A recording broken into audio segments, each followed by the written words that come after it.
Oh my God. Here are the things about American houses that I realized that just make sense. They have food grinders in their sinks, just like the movies. The doors are humongous here. You know how in European houses you can put your towel on the door? What is this propeller? What? No, it's just a fan. A fan? Yeah. That's so dangerous. What if What? one No, falls no. on top of you? Do you think a country that gets mocked for its guns, its gas station food, and its chaotic cities could still be the place that makes a room full of skeptical Europeans go quiet with admiration? Because that is exactly what has been happening across the United States in 2026. And if you want more videos like this, hit subscribe and turn on notifications so you never miss the next one. Because this story is still unfolding in real time, one viral clip at a time. It started, as these things often do, with a soccer tournament. What? He's following me. He's not following you. He's not following you. He's not. Oh! Buono. Vai via. He's not following. Oh. Madonna Santa. He's not following. What he's you. doing? He's delivering some food.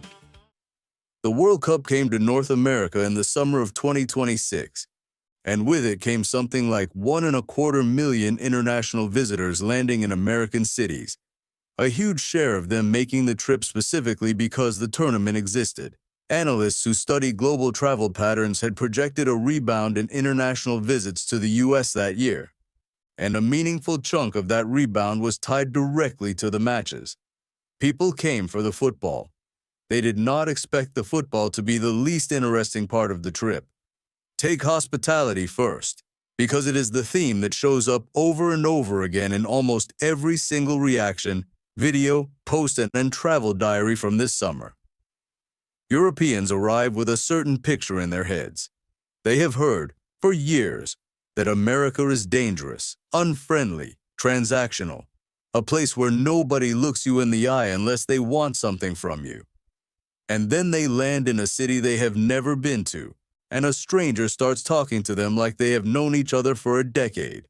One story that spread widely involved a group of Irish visitors who stopped for a meal at a small diner in Scottsboro, Alabama, a town most of them could not have found on a map a month earlier. What started as a simple dinner turned into something else entirely, as the surrounding community noticed the diner's warmth toward the staff and responded in kind, with locals offering places to stay, meals, and invitations to see more of the area, all because of one ordinary interaction at one ordinary diner. The visitors described being overwhelmed, not by a monument or a skyline, but by the sheer, unprompted kindness of people who owed them nothing.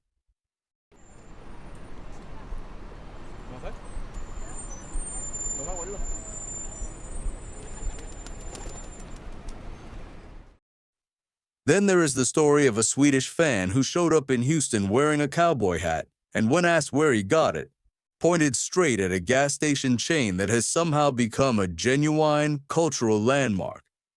He talked about the beef jerky, the size of the place, the fact that a fuel stop could also be a full-blown regional experience. It sounds small. It is not small.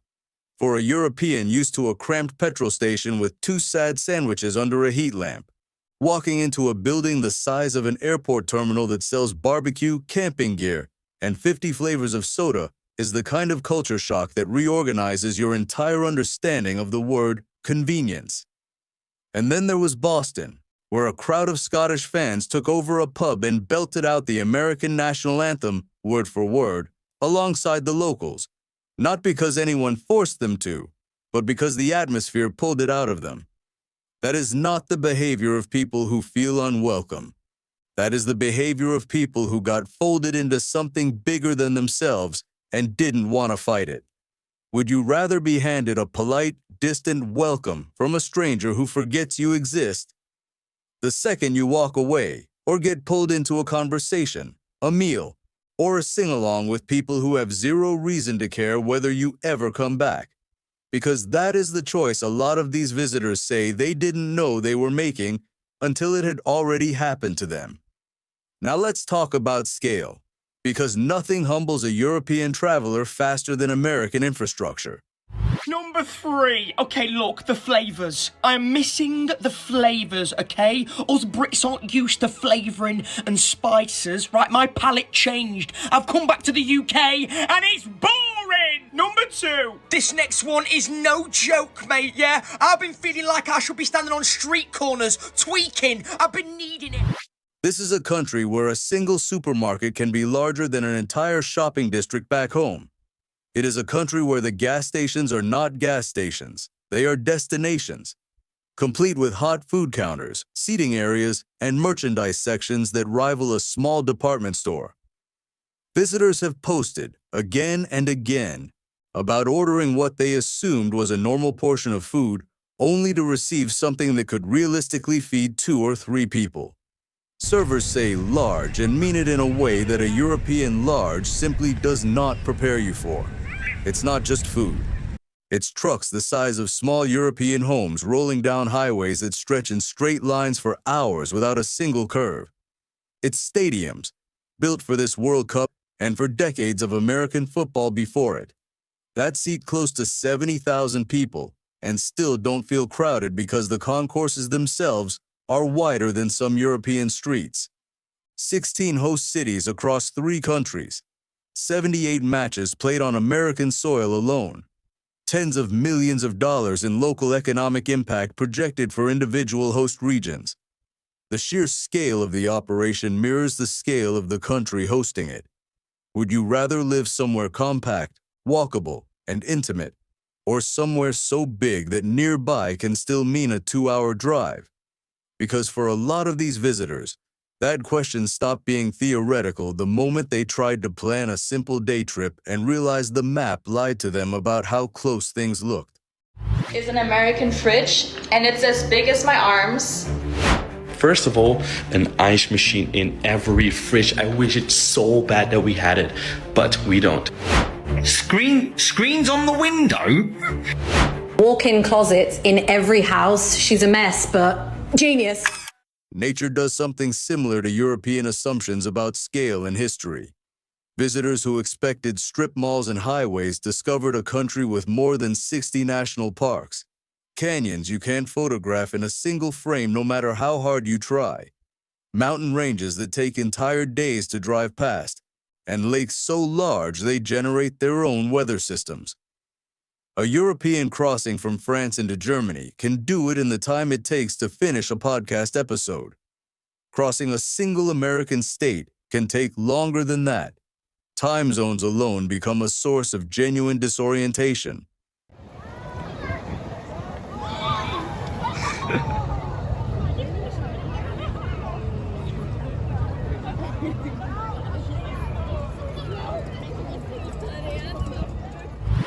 A phone call placed at a reasonable hour in New York lands in the middle of the night in California. For countries where a few hundred kilometers can put you in an entirely different nation with a different language and a different currency, the idea of a single country spanning that much land, climate, and time starts to feel less like a fact and more like a magic trick. Safety is where the biggest gap between expectation and experience shows up. Ask most Europeans before they board the plane what they think American cities will feel like, and the word that comes up constantly is dangerous. It's the headline version of America that travels well overseas. Crime statistics stripped of context, viral news clips, political rhetoric repeated so often it starts to sound like fact. And then those same visitors land, and what they actually encounter, over and over, in city after city, is clean downtown cores, police officers cracking jokes with fans in team jerseys, and orderly, almost cheerful crowd control around stadiums built to hold tens of thousands of people at once. Several visitors have said openly, after the fact, that the gap between what they were told to expect and what they actually lived through left them re-examining how much of what they knew about America even before landing. Would you rather trust a headline you've never personally tested, or trust the version of a place that 100 strangers on your own feed keep independently confirming with their own cameras? Because that's the real tension running underneath almost every one of these reaction videos, not America defending itself, but ordinary footage quietly out-arguing a narrative that had been repeated for years. Now, the economics. This is the part that doesn't always trend as hard as a gas station slushie giving someone brain freeze, but it's arguably the most consequential storyline of the entire tournament.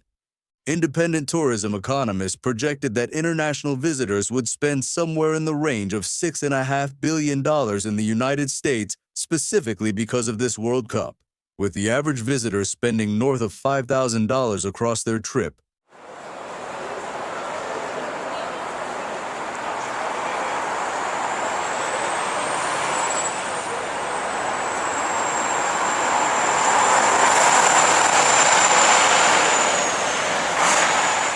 Close to double what a typical international traveler spends on a normal visit.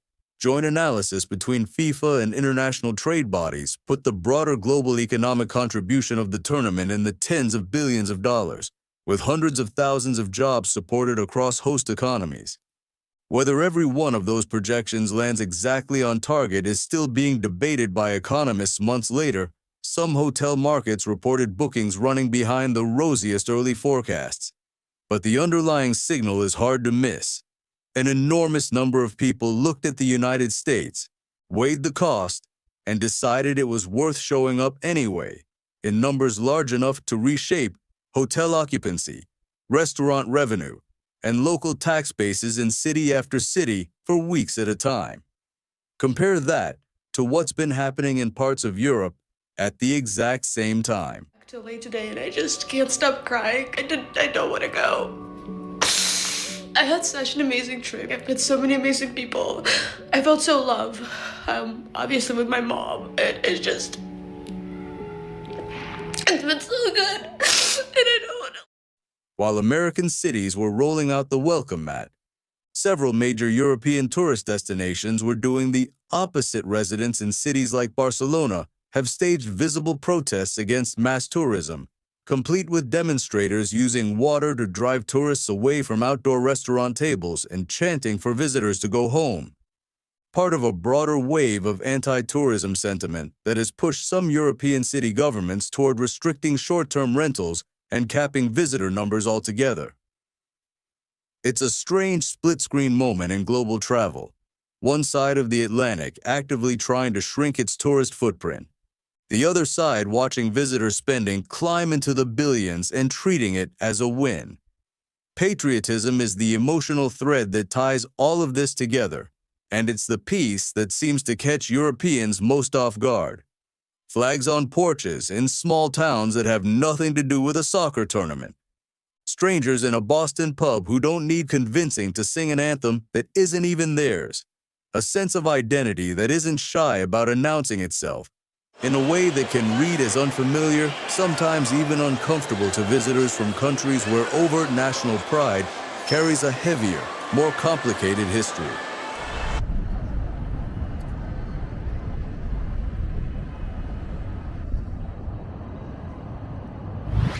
But over and over, the visitors who spend real time in small-town and mid-size America, not just the handful of glossy coastal cities most tourists default to, describe the same shift.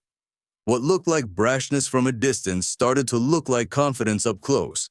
And confidence, it turns out, is contagious even when you didn't plan on catching it. Food culture deserves its own moment here too, because it kept showing up as its own recurring punchline and its own recurring revelation. A British visitor discovering biscuits smothered in peppery sausage gravy for the first time. A German tourist road-tripping through the South and stumbling into regional dishes he'd never heard of, developing an unexpected appreciation for country music blasting out of every radio along the way.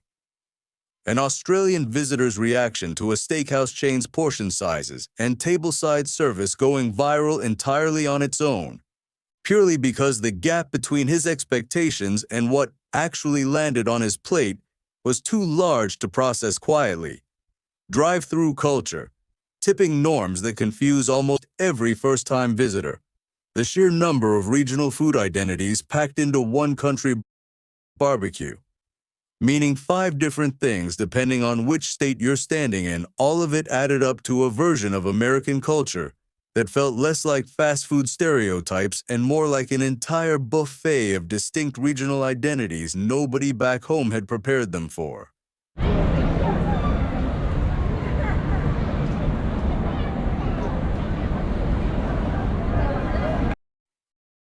And that's really the turn this whole story keeps making. Video after video, city after city. Europeans arrive skeptical. Some arrive openly dismissive, expecting a chaotic, dangerous, culturally shallow country that exists mostly in headlines and movies.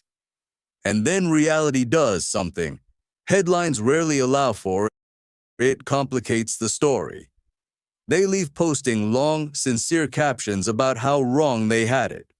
Not every stereotype gets debunked, and not every experience was positive.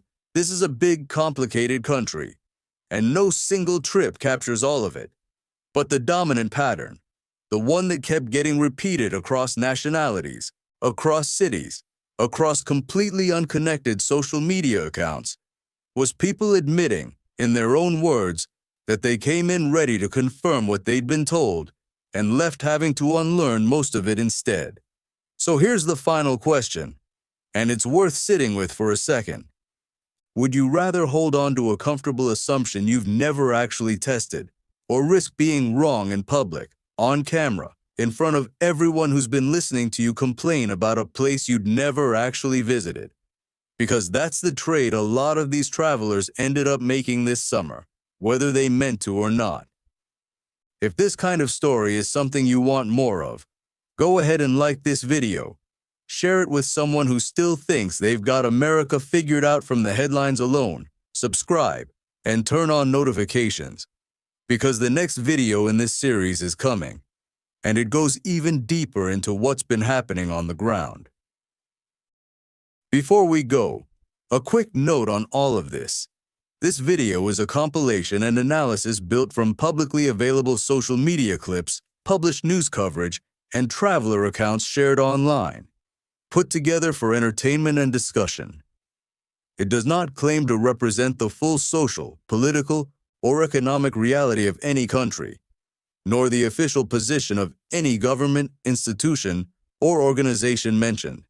Individual experiences vary enormously, and a handful of viral clips can never capture the full picture of a place as large and varied as the United States, or as varied as Europe itself.